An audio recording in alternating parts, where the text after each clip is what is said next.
तो क्या हाल बा भाई लोग। उम्मीद बा कि आप लोग ठीक हो खबजा। और आज हम रिएक्शन करे वाला बनी क्रेजी नंबर 1 भैया के। तो इस पे वीडियो के बहुत ही ज़्यादा शेयर करब, लाइक करब। और ये शिल्पी राज के जौन भी गलत फहमी रहला इस सब में दूर हो गई बा। शिल्पी राज की वीडियो हो कि केकर हो एमें सब तनिक के क्लियर हो जाए। तो चल जा आज के बातचीत शुरू कर जाए जैसे। और हमारे चैनल पर नया हो तो सब्सक्राइब कर ली, और वीडियो थोड़ा भी अच्छा लगे तो लाइक शेयर कर दे। चलिए फिर मिलते हैं वीडियो खत्म भइले के लास्ट में। धन्यवाद। का हाल बा भाई लोग। तो भाई लोग आज के वीडियो में ज्यादा बकवास ना करम, सीधा पॉइंट पे आवत नहीं। और भाई लोग ये वीडियो में हम तो हम लोग का 110% एगो अनुमान दे देम नु कि ये वीडियो तो हम लोग शुरू से अंत तक ले देख ले बोलो तो हम लोग का पता चल जी कि वो जवन वीडियो वायरल होता है शिल्पी राज के लेके वो वीडियो में शिल्पी राज ना ही केहू और बाबे। ठीक बाबे, तो वीडियो को शुरू से अंत तक ले देखिए लो। तो ज्यादा बकवास ना करम। कैमरामैन वीडियो क्लिप लगा। मैं सिर्फ ये जानना चाहूँगा कि क्या वाकई में उस वीडियो में जो वीडियो 1-1.5 मिनट का जो भी है कि क्या वाकई में उसमें शिल्पी राज हैं? देखिए ये मुझे भी कंफर्म नहीं है कि वो है, क्योंकि कहने का मतलब ये बताइए वीडियो में आप देख लीजिए क्या वो जो कलर है क्या वो कलर की शिल्पी है? शिल्पी सांवली है। वीडियो में साफ दिख रहा है कि वो गोरा लड़की है। और भाई लोग तो हम लोग का हम बतावल चाहम, बहुत आदमी के पता ना हुई और मैक्सिमम आदमी के पता बाबे। जरा पता नहीं ओकरा का हम बतावल चाहत नहीं। ये जवन शख्स ई वीडियो में बारन जेकर नाम होवे विवेक पटेल। ठीक बाबे, इनकरा संगे शिल्पी राज के आज से करीबन 1-2 साल या 3 साल पहले इतना हमारे नॉलेज नहीं के, लेकिन शादी भई रहे एक प्रूफ भी विवेक पटेल दिले रहलन। ठीक बा, तो खुद ही कहत रहन कि शिल्पी राज के जे हस्बैंड ऑलरेडी रह गेल बाबे, तो एगो जवन लड़की के जे हस्बैंड रह गेल बाबे, जाहिर सी बात ओकरा संगे ओकरा संबंध गहरा संबंध हुई। और जौन एगो हस्बैंड और वाइफ के बीच में जौन चीज होला तौन चीज शिल्पी राज और विवेक पटेल के संग भइल हुई, मतलब हो सकता भइल हुई जब शादी वो कैले बढ़ान लो। तो एकरा में ई वीडियो में ई इंटरव्यू में विवेक पटेल कौन चीज कहलन कि शिल्पी राज के जौन रंग बाबे तौन सांवला बाबे, और जौन ई वीडियो वायरल होता है जौन एक आदमी डिफेम करत है कि शिल्पी राज के वीडियो हवे 1.5 मिनट के ना 1-1.5 मिनट के वीडियो बाबे, तो ओकरा में जौन लड़की बिया उ गोरा चिट्ठा बिया, मतलब साफ बिया। आ जौन शिल्पी राज बाड़ी जौन शिल्पी राज बिया उ मतलब तनी सांवला टाइप के बिया, तनी करिया टाइप के बिया। तो जे ओकर हस्बैंड बाबे उ जब आके इतना क्लियरिफिकेशन देता है तो भाई हमनी के एकरा में बकवास करने कोनो अथिए नहीं बनत, कोनो सेंस नहीं बनत कि हमनी क्या छोटे मोटे यूट्यूब पे कुत्ता असर भोकल जा। हो सकता है कि हमारे यूट्यूब के शिल्पी राज और जवन शिल्पी राज के कंट्रोवर्सी बाबे एकर मतलब हमारा लास्ट वीडियो ही होई, कहे से कि ई वीडियो में हम तुम लोग को पूरा क्लियरिफाई कर देम कि ई जवन वीडियो बाबे आदमी फैला रहल बा झूठा मूठा के हुआ बना रहल बा कि एकरा में शिल्पी राज बड़ी तैसन का बात नहीं क्या भाई लोग। और तो हम लोग कुछ दिखावल चाहता नहीं, सुन ला लो। वो मेरी पत्नी थी, ठीक है।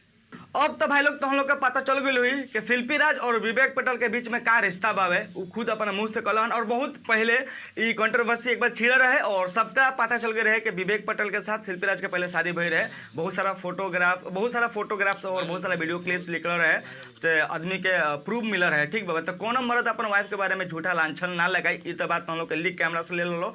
और एगो छोटा मोटा क्लिप बा तो हम लोग हम दिखावे के कोशिश करम। तो सबसे पहले वो तो हम लोग को देख लो। इस तरीके का कोई वो नहीं है, ये फेक वीडियो ही है।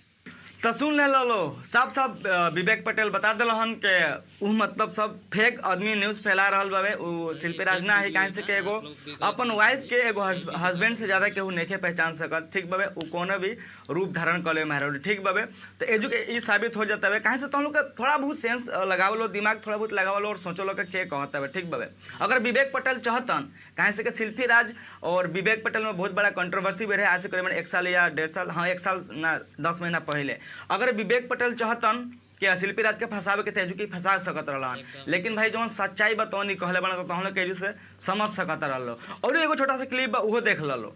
वो मेरी पत्नी थी, ठीक है। कोई अपनी पत्नी का वीडियो क्यों बनाएगा? और भाई लोग ये क्लिप तो हम लोग हम यही खातिर देख लेनी है कि बहुत आदमी ये कहत रहल कि जौन वीडियो में लड़का बाबे, जौन वीडियो में जौन वीडियो वायरल भेल बाबे ओकरा में जौन लड़का बाबे तौन विवेक पटेल हमन। ठीक ना, तो एजू कई क्लियरिफाई कर दिलन, मतलब साफ साफ बता दिलन कि कोनो भी हस्बैंड अपने मेहरारू के मतलब वीडियो काहे बनाई, जबकि वो हमेशा ओकरा पास रहते या हर चीज़ ओकरा से मतलब जौन चाहिए तो मिलत आवे, तो अपने मेहरारू के नांगा फोटो और कोनो दूसरा से रिकॉर्डिंग काहे करवाई भाई। तो भाई लोग अब तो हम लोग लास्ट में यह कहल चाहम ठीक ना। तो हम लोग का लास्ट टाइम ये कहल चाहम कि भाई लोग केहू के भी वीडियो पर भरोसा मत करो, केहू के भी वीडियो पर भरोसा मत करो, ठीक बा। जब HD वीडियो आई एक मान लो कि मतलब वीडियो क्लियर लो कि तब न केहू प्रूव कर सकता यार कि वो शिल्पी राज है या त्रिशेखर मधु है, चाहे केहू भी हो, ठीक ना। अभी तो मतलब क्लेरिफाई नहीं के भेल के मतलब वो शिल्पी राज है, बस आदमी एगो अपन अनुमान के थ्रू बतावता कि हाँ वो शायद शिल्पी राज है। बहुत आदमी ये कहते कि शायद वो है, बहुत आदमी कहते कि ना वह है, बहुत मैक्सिमम आदमी आजकल ये कहते हुए कि वो शिल्पी राज के वीडियो ना कहा। शिल्पी राज सांवला बाड़ी, ठीक बाबे, और जो लड़कियों में भी तो इतना घटिया क्वालिटी वीडियो के बाबे तब वो लड़की ओकरा में गोरा लौकतिया, तो एजू से तो हम लोग के समझ सकता रह लो। बाकी तो हम लोग वीडियो देख के कैसा लगल कैसा ना यार कमेंट करके जरूर बती हलो, और वीडियो देख के कुछ ज़्यादा अच्छा लगल तो वीडियो के लाइक कर दी हलो, अच्छा ना लगल वीडियो के डिसलाइक भी कर सकता रह लो। तो मिलें जी फिर से नेक्स्ट वीडियो में, तब तक के लिए बाय। हाँ तो ऐसे ही लास्ट वीडियो ख़त्म हो गई, और लोग का राय बा वो बताएं आप कमेंट करके नीचे कि क्या क्रेजी भैया सही बताओ हाँ कि गलत बताओ हाँ। कहे कि विवेक भैया भी उन्हें सब बता दिल बने, और ये रियल बात बा कि वो कहे कि अपना मेहरारू के फोटो जाए वीडियो के वायरल करी, जो विवेक भैया खुद कहने है सामने कि हमारे मेहरारू हो, हम कहे खातिर अपन उनको वीडियो बनाए चाहे वीडियो वायरल करो, ये रियल बात बा। और जे भी गलत फहमी में बा कि शिल्पी राज के वीडियो हो, तो शिल्पी राज के वीडियो ना हो, ये वीडियो के वैसे ही फंसावे खातिर कोई बनावता। तो बस यही इतने पे आप एंड करता नहीं, और फिर लिखा होता नया क्रेजी भैया के वीडियो रिएक्शन करके। तब तक के लिए धन्यवाद। और क्वालिटी में कम बा, काहे कि मोबाइल हमारी अपनी लोकल को मोबाइल बा, और आप लोग सपोर्ट रहे तो जल्दी नया मोबाइल आई, उससे फिर बनी वीडियो क्वालिटी उससे अच्छा आई। फिर मिलते नहीं नेक्स्ट वीडियो में, तब तक के लिए धन्यवाद, टाटा बाय बाय।